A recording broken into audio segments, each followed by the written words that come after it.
नमस्कार फ्रेंड्स, आज की वीडियो में हम भारतीय संविधान के भाग 4 यानी मौलिक कर्तव्यों के बारे में बात करेंगे। भाग 4 में जो मौलिक कर्तव्य दिए हैं भाग 4 क में और अनुच्छेद 51 क में ये दिए हुए हैं। तो इनको समझने से पहले हम मौलिक अधिकार, नीति निर्देशक तत्व और मौलिक कर्तव्यों में थोड़ा थोड़ा अंतर समझ लेते हैं। मौलिक अधिकार इनका वर्णन किया गया है भाग 3 में। डीपीएसपी क्या है? नीति निर्देशक तत्व, और इन्हें शॉर्ट फॉर्म में क्या बोलते हैं? डीपीएसपी। नीति निर्देशक तत्वों का वर्णन है भाग 4 में, और जो मौलिक कर्तव्य हैं इनका वर्णन किया गया है भाग 4 क में। तो मौलिक अधिकार वे अधिकार हैं जो भारतीय संविधान द्वारा भारत के नागरिकों को दिए गए हैं। नीति निर्देशक तत्व उनको कहा जाता है, यानी राज्य के जो कर्तव्य हैं, भारतीय नागरिकों के प्रति जो कर्तव्य हैं उनको नीति निर्देशक तत्व कहा जाता है। मौलिक कर्तव्य ऐसे कर्तव्य जो कि भारतीय नागरिकों के राज्यों के प्रति जो कर्तव्य हैं उनको हम नीति निर्देशक तत्व कहते हैं, और राज्य के जो नागरिकों के प्रति कर्तव्य हैं उनको नीति निर्देशक तत्व कहते हैं। नीति निर्देशक तत्व जो हैं इनके दो उद्देश्य हैं। पहला, सामाजिक आर्थिक लोकतंत्र की स्थापना करना। सामाजिक और आर्थिक लोकतंत्र की स्थापना करना। और दूसरा है लोक कल्याणकारी राज्य की स्थापना करना। ये क्वेश्चन भी कई बार पूछा गया है कि लोक कल्याणकारी राज्य की जो विचारधारा है वो कहाँ है? वो है नीति निर्देशक तत्वों में, कल्याणकारी राज्य की स्थापना का।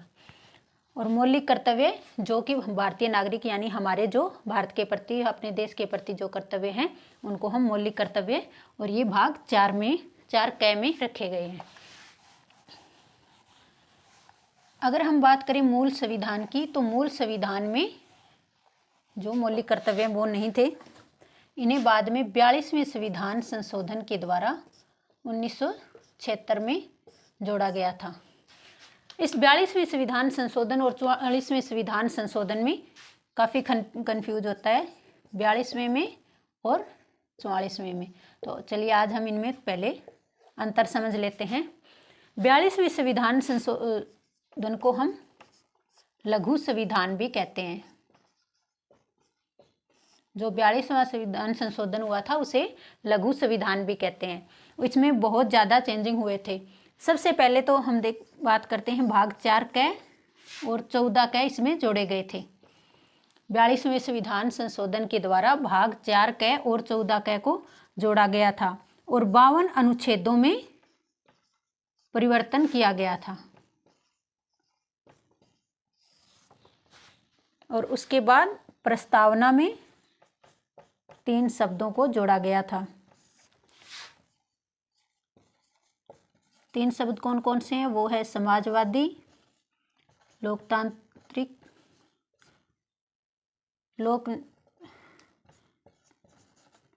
पंथ निरपेक्ष,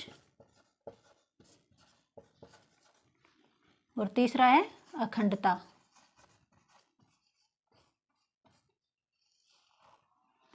इन 3 शब्दों को 42वें संविधान संशोधन के द्वारा जोड़ा गया था। और उसके बाद विधानसभा और राज्य विधानसभा और लोकसभा जो है इनका कार्यकाल बढ़ा के 5 वर्ष से बढ़ा के 6 वर्ष किया गया था। यानी अगर जोड़ने की बात आती है तो हम बात करेंगे 42वें संविधान संशोधन के बारे में, और अगर हटाने की बात आती है तो वो बात होगी 44वें संविधान संशोधन के बारे में। और एक और इसमें वो था कि जो राष्ट्रपति है उसको बाध्य किया गया था मंत्रिमंडल की सलाह मानने के लिए। अब देखते हैं 44वें संविधान संशोधन में। तो 44वें संविधान संशोधन में एक तो चेंजिंग किया गया था मौलिक अधिकारों में, यानी जो हमारे 7 मौलिक अधिकार थे उनमें से जो संपत्ति का अधिकार था उसे 44वें संविधान संशोधन के द्वारा हटा दिया गया और बाद में हमारे संविधान में कुल 6 मौलिक अधिकार रह गए थे और अभी भी 6 मौलिक अधिकार हैं। और उसके बाद जो विधानसभा और जो लोकसभा है उसका कार्यकाल जो 6 वर्ष किया गया था उसको बाद में वापस घटा के क्या कर दिया गया, 5 वर्ष। और तीसरा चेंजिंग ये था कि जो राष्ट्रपति को बाध्य किया गया था मंत्रिमंडल की सलाह मानने के लिए, उसमें ये प्रावधान कर दिया गया कि राष्ट्रपति मंत्रिमंडल की सलाह मानने के लिए बाध्य है, लेकिन कोई भी विधेयक है उसे एक बार पुनर्विचार के लिए मंत्रिमंडल के पास भेज सकता है। यानी यहाँ पे जोड़ने या हटाने की कोई बात नहीं है। और जो राष्ट्रपति है जो उसकी बाध्यता थी उसमें ये बात को रखा गया कि उसे पुनर्विचार के लिए उस विधेयक को एक बार मंत्रिमंडल के पास भेजने की अनुमति दी गई। तो अगर जोड़ने की बात आती है तो हम बात करेंगे 42वें संविधान संशोधन की, और अगर हटाने की बात आती है तो हम बात करेंगे 44वें संविधान संशोधन की। तो यहाँ तक आपको अच्छे से समझ आ गया।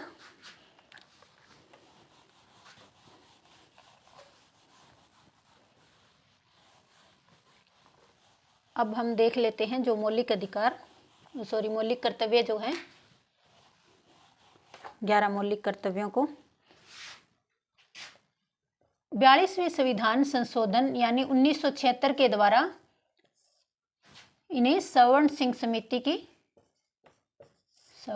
समिति की सिफारिश पे मौलिक कर्तव्यों को जोड़ा गया था। सिर्फ मौलिक कर्तव्यों को ही नहीं बल्कि पूरा का पूरा 42वां संविधान संशोधन ही सवर्ण सिंह समिति की सिफारिश पे हुआ था। उस समय 10 मौलिक कर्तव्यों को जोड़ा गया था, लेकिन अगर हम वर्तमान की बात करें तो वर्तमान में कुल 11 मौलिक कर्तव्य हैं। और जो 11वां मौलिक कर्तव्य है उसे 86वें संविधान संशोधन के द्वारा 2002 में जोड़ा गया था। कब जोड़ा गया था? 86वें संविधान संशोधन के द्वारा 2002 में। संविधान में अगर हम बात करें तो संविधान की समीक्षा करने के लिए एक समीक्षा आयोग, संविधान की समीक्षा करने के लिए एक समीक्षा आयोग बनाया गया था। किसकी अध्यक्षता में? एम.एन. वेंकटचलैया की अध्यक्षता में। ये 2002 में बनाया गया था, 2000 में बनाया गया था और इसने 2002 में अपनी रिपोर्ट प्रस्तुत की थी। और इन्हीं की रिपोर्ट के आधार पर 11वां जो मौलिक कर्तव्य है उसे जोड़ा गया था 86वें संविधान संशोधन के द्वारा। और 11वें जो संविधान संशोधन हुआ था 86वां, इसके द्वारा मौलिक अधिकारों और नीति निर्देशक तत्वों और मौलिक कर्तव्यों तीनों में चेंजिंग किया गया था। यानी जो 51 क में, अनुच्छेद 45 में और 11वां मौलिक कर्तव्य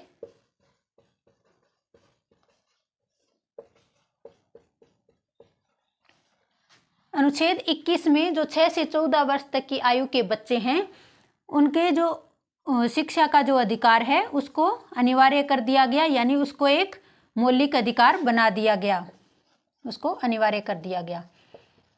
और जो 45वां अनुच्छेद है उसमें फिर जो पहले ये जो शिक्षा का अधिकार था 6 से 14 वर्ष तक के बच्चों का, ये पहले अनुच्छेद 45 में यानी डीपीएसपी में था और उसे उसमें बाद में कर दिया गया। जो 6 वर्ष तक की आयु के बच्चे हैं उनको शिक्षा का जो अधिकार था उसे नीति निर्देशक तत्वों में शामिल कर दिया गया। और मौलिक कर्तव्यों में शामिल किया गया कि 6 से 14 वर्ष तक के बच्चों को उनके माता पिता का ये कर्तव्य है कि वो उनको शिक्षा का अवसर मुहैया कराए। तो अब हम बात कर लेते हैं जो हमारे 11 मौलिक कर्तव्य हैं, एक एक करके उनके बारे में। तो हमारा जो सबसे पहला मौलिक कर्तव्य है वो है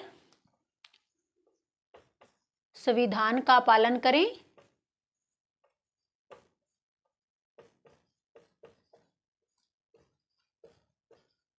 और उसके आदर्शों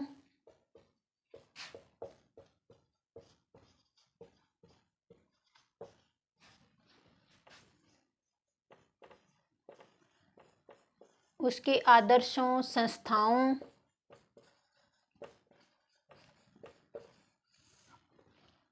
राष्ट्र ध्वज और राष्ट्रीय गान का सम्मान करें। राष्ट्रीय ध्वज और राष्ट्रीय गान।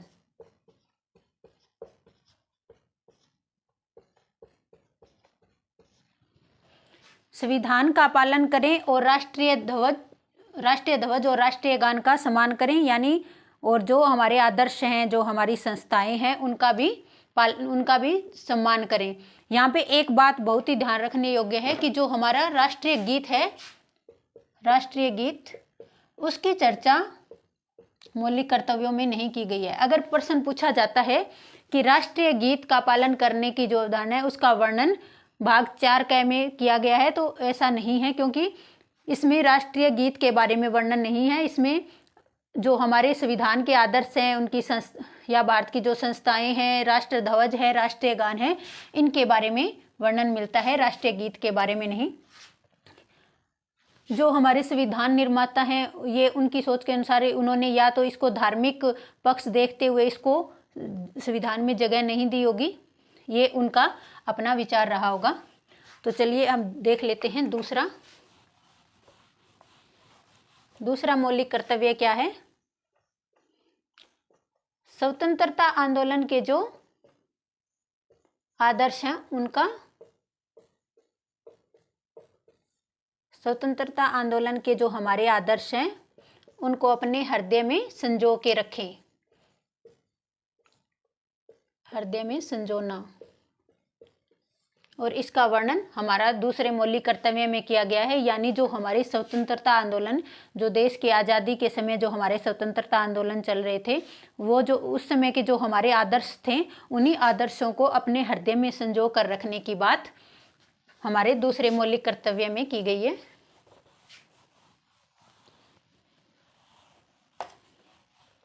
और तीसरा हमारा मौलिक कर्तव्य है, देश के जो नागरिक हैं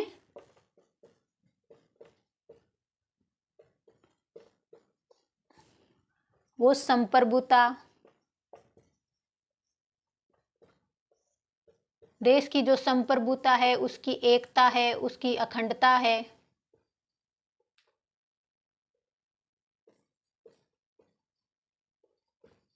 संप्रभुता, एकता और अखंडता की रक्षा करें।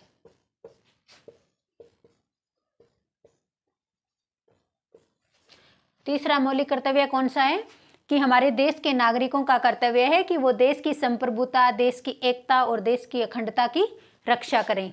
संप्रभुता शब्द का अर्थ है कि हमारा जो देश है वो संप्रभु, यानी अपने बाह्य और आंतरिक निर्णय लेने के लिए सक्षम है, उस पर किसी भी बाहरी शक्ति का कोई दबाव नहीं है। एकता का अर्थ तो आप समझ ही गए होंगे, सभी को एक साथ रहने की बात जो कही गई है। और अखंडता यानी अखंड भारत, यानी विभिन्नताओं के होते हुए भी हमारा देश एक है, यानी हमारा अखंड भारत की बात इसमें की गई है। चौथा है देश की रक्षा और आह्वान किए जाने पर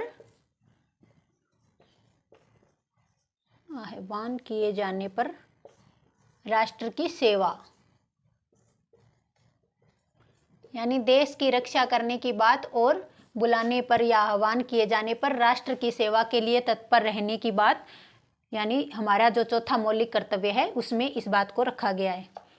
अब देख लेते हैं पांचवा मौलिक कर्तव्य, सभी लोगों में समरसता, भाईचारे की भावना, भाईचारे की समरसता शब्द का यहाँ पे क्या अर्थ है, सबको समान रूप से एक साथ रहने की और भाईचारे की भावना, और ऐसी प्रथाओं का त्याग करें। इसमें इस बात को भी रखा गया है कि ऐसी प्रथाओं का त्याग करें जो स्त्रियों के यानी महिलाओं के सम्मान के विरुद्ध हो, स्त्रियों के सम्मान के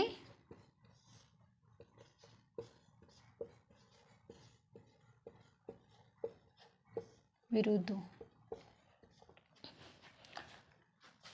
पांचवें में दिया है समरसता और भाईचारे की भावना, यानी सबको मिलजुल कर रहने की भावना रखने की बात जो है हमारे पांचवें मौलिक कर्तव्य में की गई है।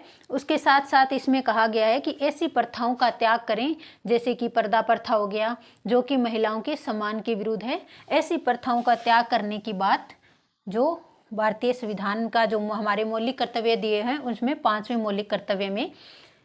क्वेश्चन इस तरह भी पूछा जा सकता है कि महिलाओं के जो स्त्रियों के समान के विरुद्ध जो प्रथाएं हैं उनका त्याग करने की बात कौन से मौलिक कर्तव्य में की गई है, किस नंबर के मौलिक कर्तव्य में की गई है, तो वो है पांचवें मौलिक कर्तव्य में। अब देख लेते हैं छठा मौलिक कर्तव्य। छठा मौलिक कर्तव्य इसमें लिखा गया है सामाजिक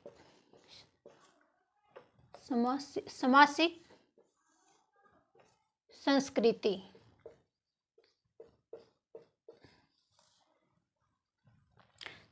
सामाजिक संस्कृति का अर्थ है या सामाजिक संस्कृति ऐसी संस्कृति जो लोगों को जोड़ती है,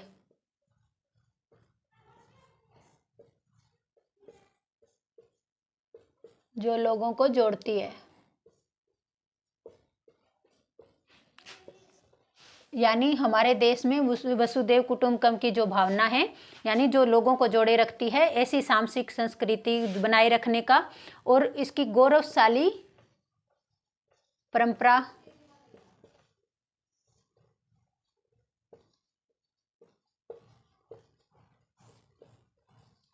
के महत्व की बात भी इसमें, सामाजिक संस्कृति की गौरवशाली परंपरा के महत्व को समझने की बात भारतीय संविधान की जो मौलिक कर्तव्य, छठा मौलिक कर्तव्य उसमें दी गई है। यानी लोगों को आपस में जोड़े रखने की, एक दूसरे का सम्मान करने की। अब देख लेते हैं सातवां मौलिक कर्तव्य। सातवां जो मौलिक कर्तव्य है इससे इस तरह का भी क्वेश्चन बन सकता है कि ऐसा कौन सा मौलिक कर्तव्य या है जो नीति निर्देशक तत्वों के अंतर्गत भी आता है, तो वो है सातवां मौलिक कर्तव्य। इसमें दिया गया है पर्यावरण का संरक्षण,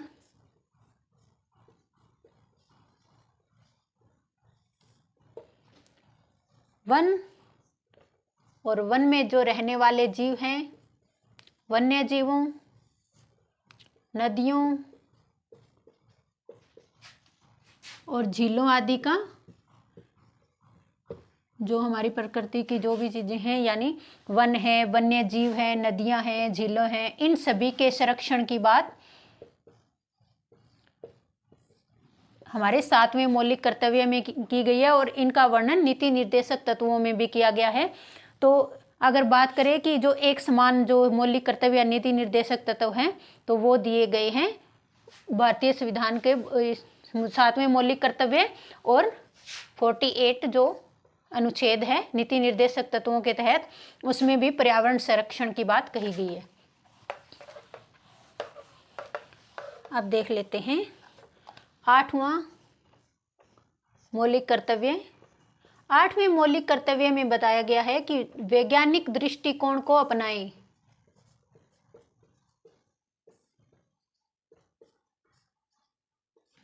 वैज्ञानिक दृष्टिकोण यानी तर्क के आधार पर ही चीजों को मान्यता दें, यानी अंधविश्वासों को में जो है विश्वास ना करें और वैज्ञानिक दृष्टिकोण यानी तर्क के आधार पर ही चीजों को रखें। इसमें आगे दिया है मानववाद, यानी एक दूसरे का सम्मान करें, एक मानव दूसरे मानव का सम्मान करें। फिर है ज्ञानार्जन। ज्ञानार्जन का अर्थ हुआ कि ज्ञान को हमेशा अर्जित करते रहें, जितना भी मिले उसको अर्जित करते रहें। कभी ये न सोचे कि मैं तो अपने हिसाब से अपने आप को परिपूर्ण न समझे कि मेरे को हर चीज़ों का ज्ञान है, बल्कि ज्ञान को हमेशा अर्जित करने की भावना अपने अंदर रखें। और फिर है तथा सुधार की भावना। और खुद में सुधार की भावना, ज्ञान को अर्जित करते हुए खुद में सुधार की भावना, सुधार करते रहें खुद में। फिर है 9वां, यानी सार्वजनिक जो संपत्ति है उसको सुरक्षित रखने की बात, यानी हमारा ये मौलिक कर्तव्य बनता है कि जो हमारी सार्वजनिक संपत्ति है उसको सुरक्षित रखें और हिंसा से दूर रहें। अगर हम हिंसा करेंगे तो हम सार्वजनिक संपत्ति जो हमारी है उसको भी नुकसान पहुंचाएंगे। तो हिंसा न करें या फिर हिंसा से दूर रहें। हिंसा से दूर रहने की बात हमारे 9वें मौलिक कर्तव्य में कही गई है। अब बात करते हैं 10वें मौलिक कर्तव्य की। 10वां मौलिक कर्तव्य है कि व्यक्तिगत और सामूहिक प्रयासों के द्वारा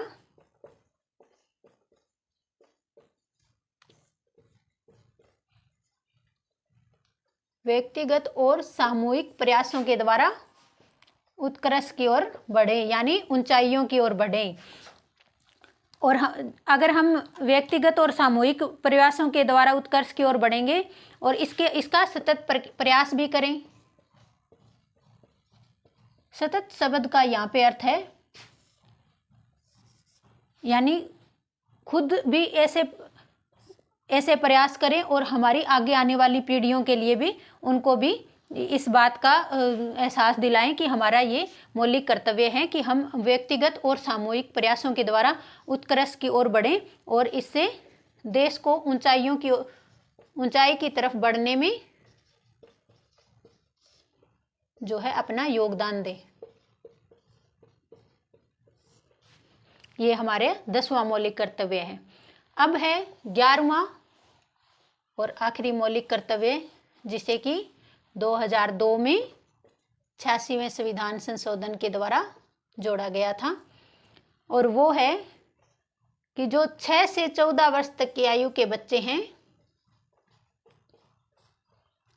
14 वर्ष तक की आयु के बच्चे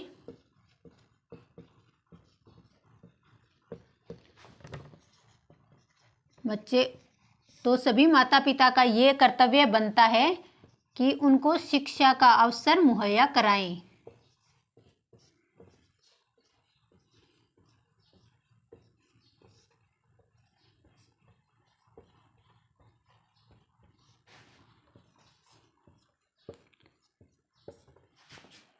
यानी 6 से 14 वर्ष तक की आयु के बच्चों को शिक्षा का अवसर मुहैया कराना सभी माता पिता का कर्तव्य बनता है।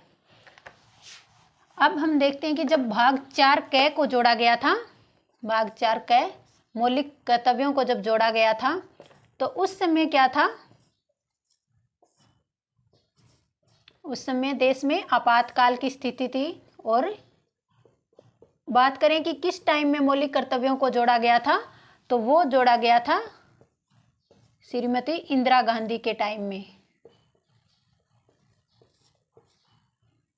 इंदिरा गांधी जी के टाइम में मौलिक कर्तव्यों को